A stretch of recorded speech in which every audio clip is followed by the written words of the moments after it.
Civop. L'écran firnde mbëggeel bi gën a wóor. Orange Money pexe yi ñëpp la ci dièse 144 dièse. Poste Bella au bout du bout. Warga Mam Diarra. Les couches Tijuno, doux comme un bisou. Planète, jàppal sa planète, fièrement produit au Sénégal. Linguère, Tamaate Cosaan. Mbaye et frères, vous satisfaire dans la perfection. Novotel daal du ay caaxaan. Régisen vous offre la visibilité. Leral.net ay xibaar ci tàng-tàng. Sobel Kitchen, la garantie d'une qualité et d'une exigence à toute épreuve. képp ku bëgg Events K1 demal ci suñu boutique yi ak suñu distributeur agréé bu marque Events. Radio Live 45, votre radio mobile. GMC, Groupe Mediacom. Au bonheur du jour, envoyez des fleurs, offrez du bonheur. MF Corp, votre groupe d'investisseurs pour un Sénégal émergent. Negura Music Group, leader dans la production musicale. Rendez-vous sur comtrip.sn. Réservez vos logements de luxe en un temps record. Complexe Sophia, l'univers de la beauté, l'expérience fait la différence. Eben Nils, la perfection jusqu'au bout des ongles. Commandez votre costume africain en ligne, Keifa, la mode autrement.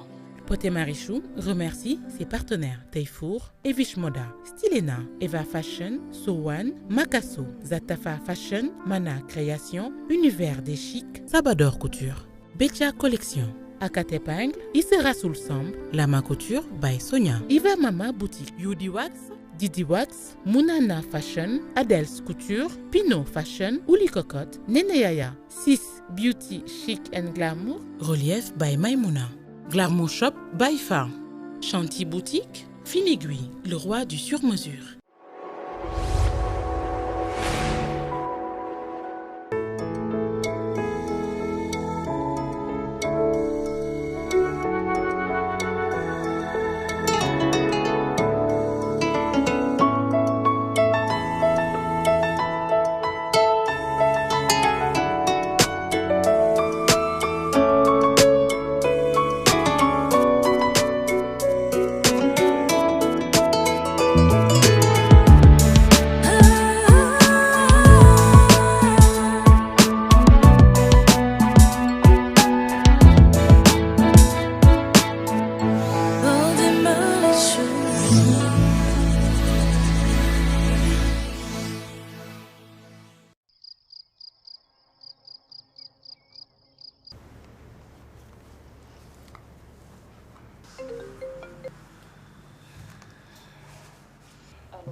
Comme convenu, je te passe Sarah. Tiens chérie, c'est pour toi.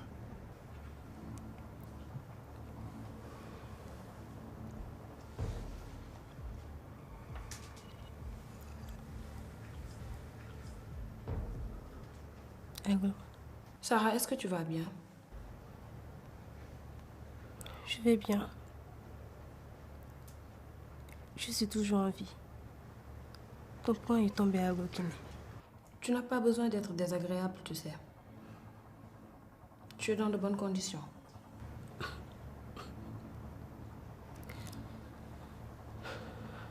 Je vis mon rêve. Voilà, Madame Diop, j'ai fait ma part. Mais Agbo, il était convenu que...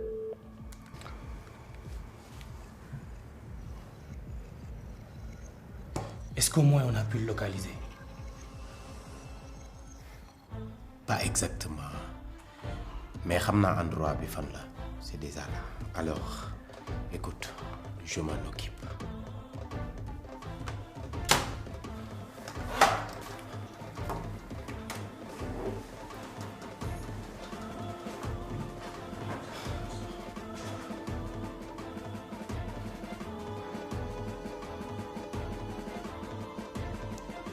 Tu l'as jeté direct dans la gueule du loup. Si elle meurt, j'espère que tu auras les épaules assez larges pour ramener, c'est entièrement de ta faute.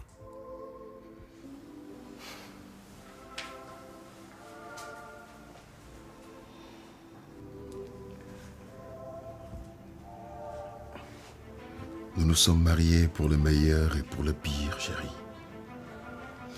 Alors je vais prendre soin de toi comme tu le mérites. Merci Agbo. Mais non, c'est normal. Ne me remercie pas. Et J'oublie. Hein? C'est bébé, chérie ou mon cœur. N'oublie jamais ça, d'accord? Oui, mon cœur. Parfait. Je te promets de t'aimer et de te chérir tout au long de notre vie jusqu'à ce que la mort nous sépare. mag yow ba ci fer dinaa la teral sàmm la tette la sargal la. Je sais, mais ma vie, mon travail... Tu ne vas plus jamais retourner là-bas. Écoute, ici tu es en sécurité, d'accord? Je ne laisserai personne s'approcher de toi. Enfin, sauf moi, bien sûr. Tu sais que je t'aime, n'est-ce pas? Je suis fatiguée, je vais me reposer un peu. Oui, bien sûr, bien sûr. Bien sûr. Repose-toi, chérie. Repose-toi. Repose-toi. Repose-toi, mon bébé. Repose-toi.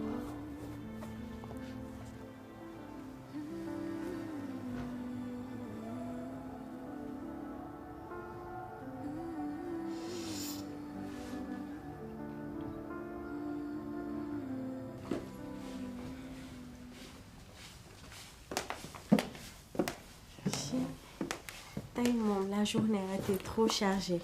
Bëgguma sax dégg ay wax Phoenix. toogal rek ma noppal. mais di nga ma may rek benn parenthèse bu tuuti ñu wax ci Phoenix s'il te plaît. Yow xam nga ni mënuma la bañal dara waa d'accord waxal. Avocate boobu j'oublie toujours son nom. Kañ nga ko war a rencontrer? Maître, j'oublie. Maître Nathalie. Demain dans la journée, pourquoi? Rien de bien important. Au fond, je me disais juste que rendez-vous bi mënoon nañ ko reporter. Am nañ yeneen défi en ce moment. Toppatoo suñu client bii nii c'est ce qu'il y a de plus important pour nous. Mais c'est justement pour ça qu'on a besoin d'un prestataire en externe comme Nathalie.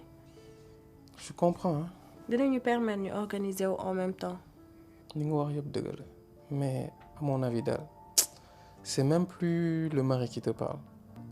Instant consultant bi rek mooy wax ak yow. C'est plus judicieux ñu ko porter ko. Tu as raison, mais j'ai pas envie de prendre de risques. Donc aie confiance en moi rek et tu verras. C'est que yow nag c'est compliqué. Mais quand on parle business amatuma benn kàddu ci kër yi. bul wax loolu. waaw man maa ngi àgg ci biir. Mais chérie, yaa rouge lièvre de. tuddee naa la ko. Aya.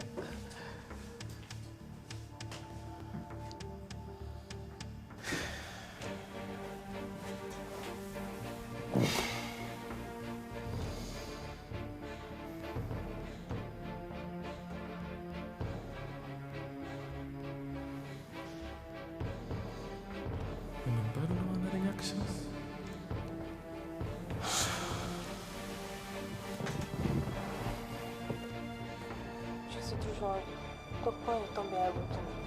Je vis mon rêve. Sarah, est-ce que tu vas bien? Je vais bien. Kon daal ni nga ko nar a continuer. Ça se voit que amatoo sax sama respect. Ndax avant amoon nga kersa wu def yenn nii sama kanam.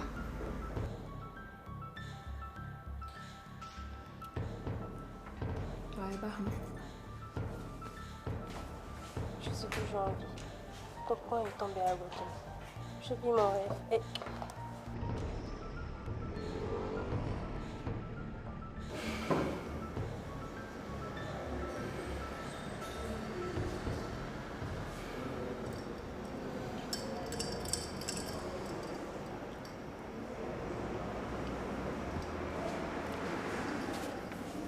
Bonsoir maman. Bonsoir Lydia. Am nañ problème de bu rëy nag. Lu xew? Eva et Nathalie, elles vont se rencontrer après-demain. Lan? Loolu nan la mën a nekkee? Je suis entré dans son bureau. J'ai trouvé la carte de visite. J'ai été le premier étonné dama tiit. Bi mu ko laajee moom moo ma confirmé suba dañ war a gisee. Mais ñoom ñaar mënuñ gisante mënuñ leen bàyyi ñu gisante si elle se voit mais c'est foutu. mënuñ leen bàyyi ñu gisante non loolu mënul nekk. Déjà lii am na ba pare. mais on peut pas les empêcher de se rencontrer ñun lépp liñ mën a def mooy retarder rendez-vous bi accélérer suñu dóor bi avant ñuy tegante bët sax dina fekk xaalis bi jàll. yow loolu noo ko nar a defee. j'ai un plan.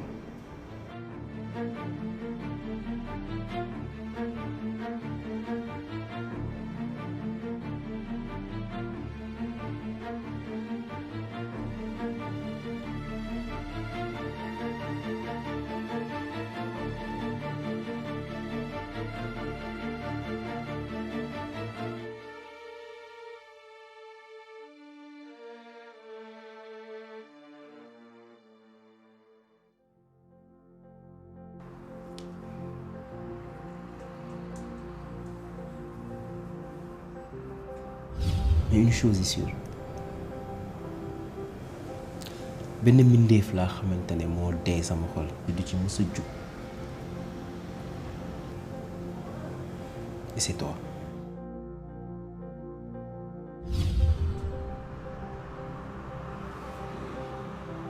ma may la sa baat nga delluwaat ak pot ne compte pas sur moi bu la neexee nga ànd ak pot ba ci sama kaw la def lu la neex mayuma la baat tey mayuma la baat suba est-ce que dégg nga li ma la wax bu baax mayuma la baat tey mayuma la baat suba li ma la waxoon moom laa lay waxaat toujours mayuma la baat tey mayuma la baat suba li ma la.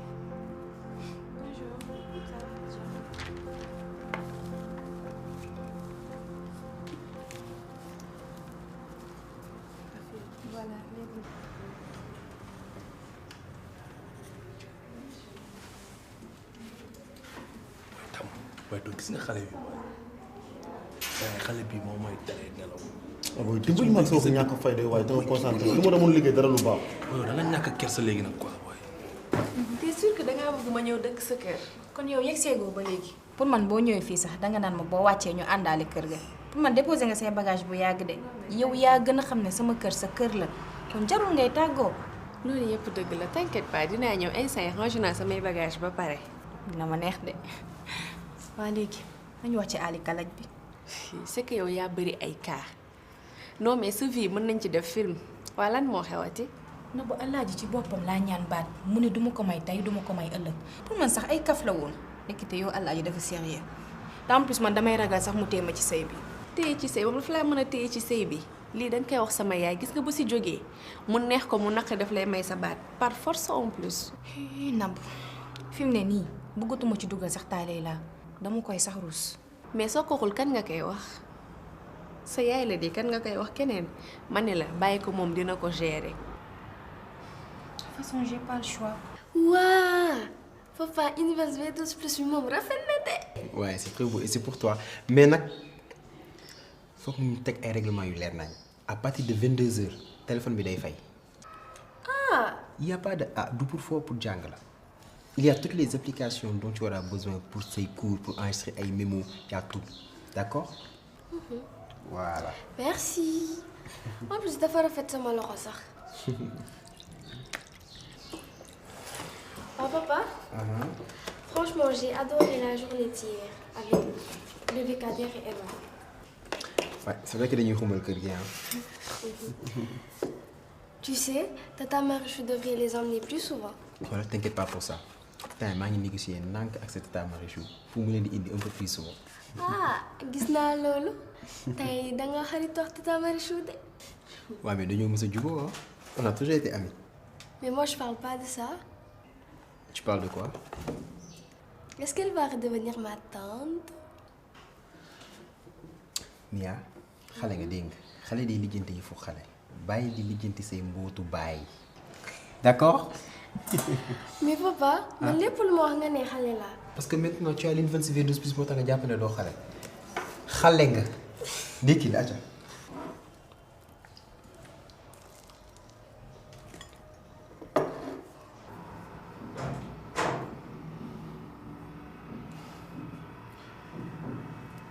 Samir.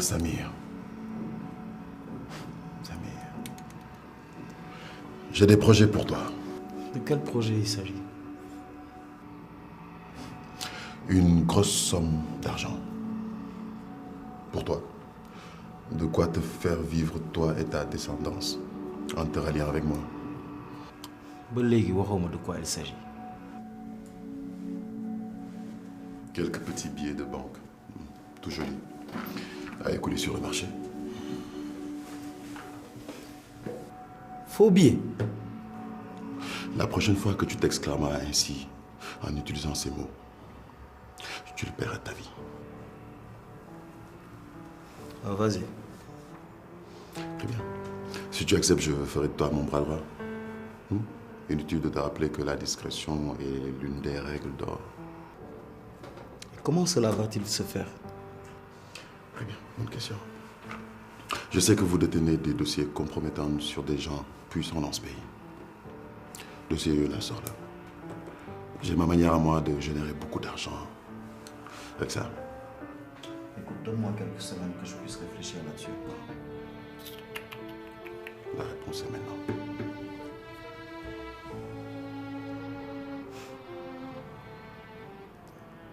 J'accepte.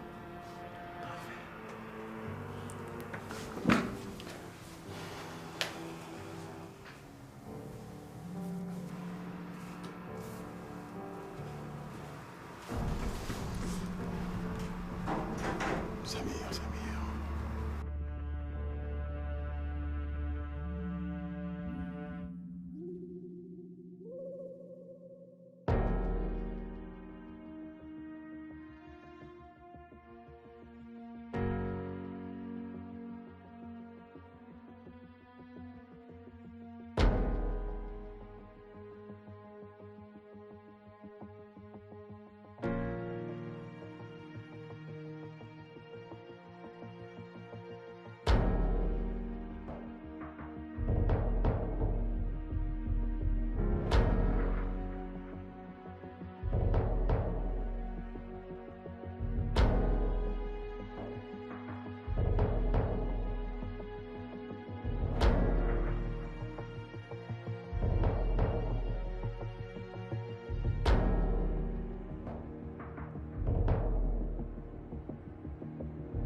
Madame si, pour le virement yaa ngi nii. Ok, naa ko vérifier si kanam.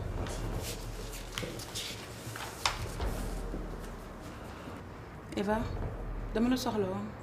Lu xew ba jàmm. Pas ici. Est-ce que mën nañ ci wax bu ñuy añ? Bon bu ñuy añ dama benn rendez-vous bu important bi ma war a dem donc est-ce que mën nañ xaar ba ce soir? Bah, c'est toi qui décides. Donc c'est bon, à ce soir.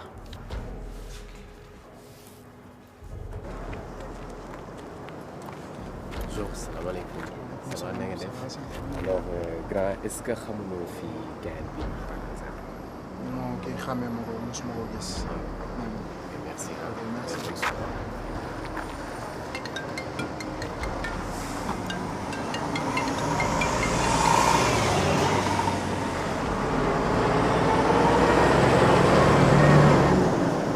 Écoute, Momo, bi mooy 15e fois nga di ma woo. Sincèrement, dama sonn. Nee naa la maa ngi ci kaw. On est d'accord? Ouais, je suis là dans 5 minutes.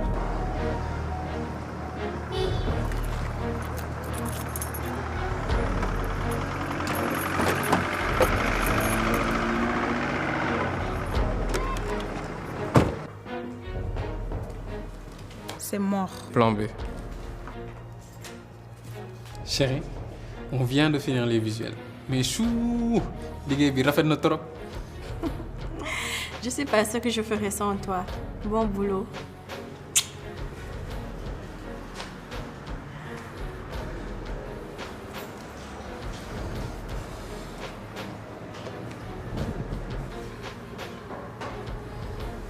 Oui, ça m'a dit, monsieur, si, maman.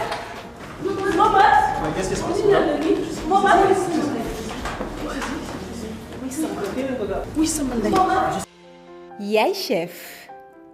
Bio Carotte, pour un teint éclatant de beauté. De la magie dans vos oreilles. avec la toute nouvelle version de l'écouteur sans fil d'Apple AirPods Pro disponible chez Baobab High-Tech. Dini Ginger, wonel star bi ci yow. Goras Boutique, all types of latest textile in Gambia. Magico, dafa magique. Amne parfumé, amne citron. Diwan Décor, votre personnalité devient un style. Africa Outsourcing, plateau de bureau et salle de réunion aménagée.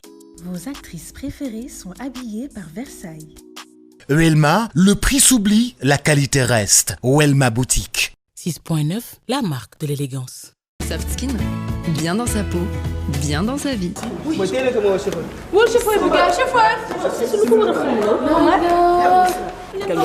Calmez-vous. S'il te plaît. Maman. Madame, si, calmez-vous. Ça va. Soulevez la tête. Je sais. Maman.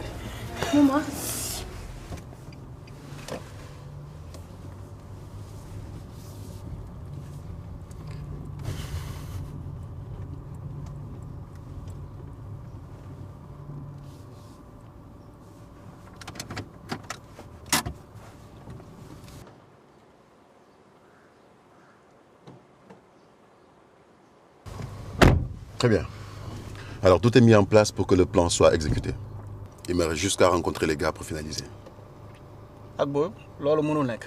Je suis désolé mais mënul nek. Ñooñu mënuñu la rencontrer Agbo. Il y va de leur image. Moi aussi je peux pas travailler avec des gens yi nga xamante ne je les vois Agbo. Agbo dañ la génnee prison pour un but bien précis.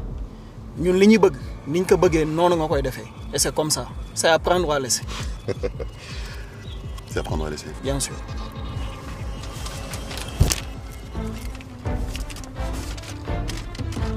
Ça, c'est la liste des gens qui ont des dossiers compromettants sur des gens puissants dans ce pays. Tu montres ça à tes gars, tu me diras si c'est à prendre ou à laisser.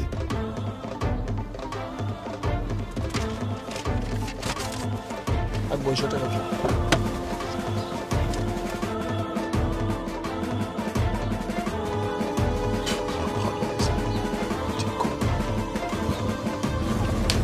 Marie, ndox mi tàng na de.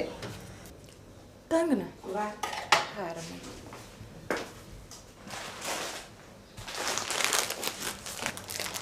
baal ma gën a. Marie kii baal la. pasta bella bi. nduru na lu neex a togg de. nii ni mu neexee togg noonu la neexee te loo ci xamul nag am na spaghetti. macaroni vermicelle am na sax mu xam sa. bàyyi maa mu xam sa bi sama nekk. baadu.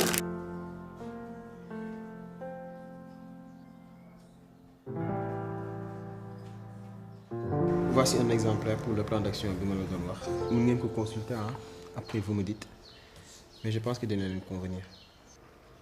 Je vais le lire après. De toute façon, volet production, média parfait, technique solo. Tu sauras quoi faire. En tout cas, merci pour cette confiance. Mais ne vous inquiétez pas. J'ai fait beaucoup d'erreurs. Jarna Foubari. Nekk naa ci ay zone d'ombre yoo xamante ni il y avait des caïmans. Jot naa dem ndox ba mais là je suis revenu. Et je sais qu'on va réussir ensemble. N'est-ce pas Momo? Si dem nga ndox ba. Excusez-moi. Attends, mais kii lu ko dal? Mais kii ça va pas. Da ngay wax moom il t'écoute même pas. xëy na Sara mi nekk ci problème moom lay xalaat comme que da ko war a takk kay pour bokk ci famille bi.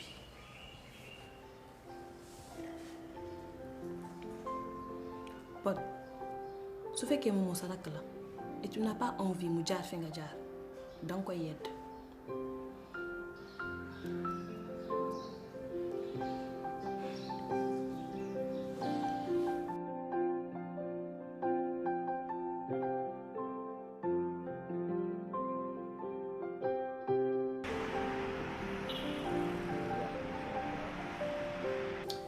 Alaaj yaakaar naa la fi jot a am lépp ci coow ci sëy bi dara jaru ko fi ndax ki yet cëgal góom ne day sëy di sëy ba mu ne mënatul sëy nañ rafetoo moo gën yenn lu ñaaw li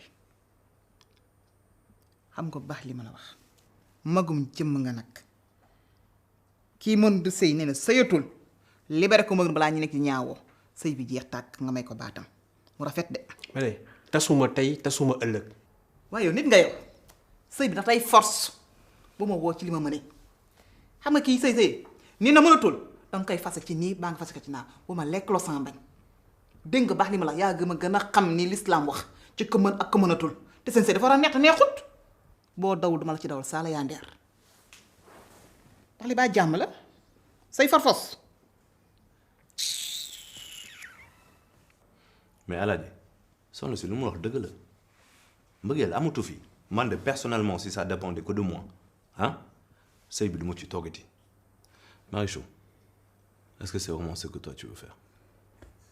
Abdou man sëyuma ak Alaaji pour muy manigancer lu ko neex di def lu ko neex fi mu ne nii man joxatuma ko benn.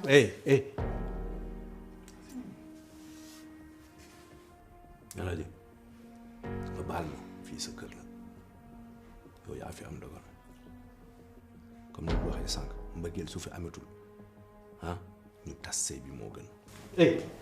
Abdou en tant que suma frère yow li ngay wax seen côté nga féete yow Marie sama soxna la fii lay des. mais de bu mu jaama dekkiwaat yow say force la yow kii dëgërul bopp rek te yem ca mais dañ ñàkk pantaan. dinaa waxtaan ak moom. soxla na ko jéem a lijjanti loolu ah. ngeen baal ma nag ci rey. amul benn problème yàlla sa jàmm yàgg oui kii ëppalut say force la.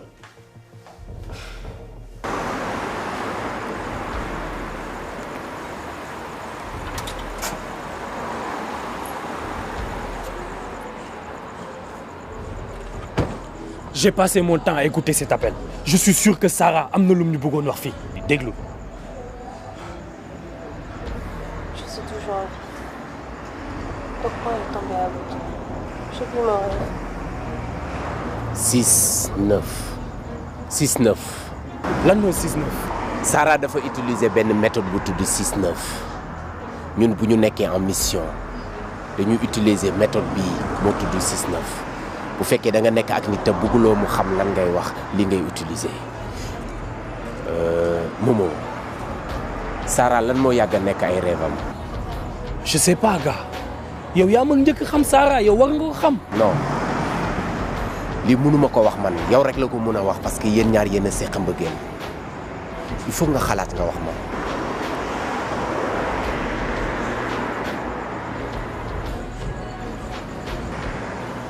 xalaatal lan moo yàgg a nekk ay rêve Momo il faut nga xalaat il faut nga wax ma. Chaque jour qui passe ma am envie gën la découvrir et j'aimerais mieux te connaître. Et qu'est-ce que tu aimerais savoir? Et si on commençait par tes rêves? Mes rêves. Tu sais, j'ai toujours aimé fonder une famille. Un sommeil d'homme, un bon mari, et vivre avec eux sur une île. Une île? Oui. Mais pourquoi une île? Bah parce que c'est paisible et c'est calme. Il n'y aura personne qui pourrait te déranger. Ça aurait été trop bien, c'est ça. Tu sais nager au moins. On verra bien. On verra. Vas-y, xalaatal. Elle a toujours rêvé de vivre sur une île. Répète. Sarah a toujours rêvé de vivre sur une île. suñu première localisation Almadi la ñu yóbbu alentouru Almadi bi yëpp benn île rek moo fa nekk muy île de Ngor Sarah mu ngi île de Ngor on y va.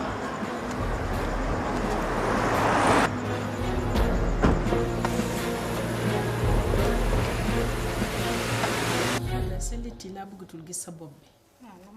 lii lan moo tax gis ko ni daggee sa boor yi. leel na la ba nga yàqu. ku fi defaat de dangay defi ji ay maap moo gën lii ngay def nii wat na sa boor yépp ci roq ya nga dem mu letti laay maap. salaamaaleykum. ça va bien. yow xanaa am loo exercice. waaw jox ma sama téléphone boobu yow. Anta ça va. ma ne Anta. lu xew. li xew man maa la koy wax. kon yow yëgoo li géej gi di riir yëgoo li dëkk bi yépp di coow. yow Alaaji da nga mënut a bàyyi Marichou dalaa ñaan baat ngir yàlla fi sabililaa doo ko may baatam waaye lii baa jàmm la dëkk bi yëpp yow la ñuy coow alaaji mayal baat Marichou ngir yàlla. Ndey Anta dangaa mënul màndu comme ndey yow sa yoon newul ci sama diggante ak Marichou jabar nga muy jabar est-ce que dégg nga lu ma la wax bu baax. doonatul benn ndax fu mu toll nii kenn amatu fi ay bu mat ay moom kenn amatu ko ci kër gi alaaji nañ waxante dëgg nag. Ndey Anta fii man maa fi kilifa man maay kilifa fii ci kër gi est-ce que dégg nga lu ma la wax bu baax sama baat rek moom moo fi reñee amul keneen ku fiy wax jabar nga Marichou jabar la foofu laa yem. yow daal fu mu toll nii yow la ñëpp di coow Marichou kilifa nga boo ko mënee neex na waaye da nga yemalewul Marichou guddi Marichou bëccëg dimanche yaa nga ca Marichou mercredi yaa nga ca Marichou ñun dañoo sonn ci Marichou ñaan na la baat may ko baat fi sabilillah yi kenn mësu koo gis non Marichou moom war nañoo wax li xew. dëgg la Sara mu ngi ngor mais ngor dafa yaatu. si mais j'ai un plan dinaa fexe génne ak boo ci île bu mu nekk mais il me faut des gars yoo xamante ni ñooy encercler île bi xool fan la ak boo di génn pour ñu mën a xam fan lay génn foofu ak boo di génn foofu la Sara di nekk. pour loolu je prends mes mesures gars yooyu noonu maa leen teg ci périmètre boobu. Ok. Pour moi, le plus important, et je tiens à vous le préciser tous les deux, bëgguma ñu jël benn risque par rapport à la vie de Sara. Écoute Momo, bi nga jëlee affaire mbëggeel yow ak Sara teg ko ci kaw plan wu ak boo ci le risque bi commencé maintenant arrête. Et tu penses que oh les gars lii taxul ñu ñëw fi génnee Sara si danger bu mu nekk moo tax ñu daje fi dañuy dugg Ngor fekk Sara fu mu nekk ñu génnee ko sans danger.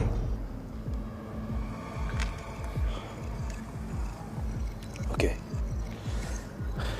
wax nañ lépp mais waxoo leen ma ba léegi nan la ñuy duggee Ngor ak nan lañ fay génnee. Très bonne question Momo ala cadar. alma caabi ñu tase Ngor.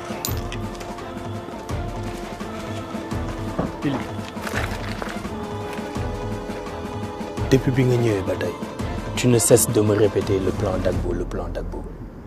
C'est quoi ce plan?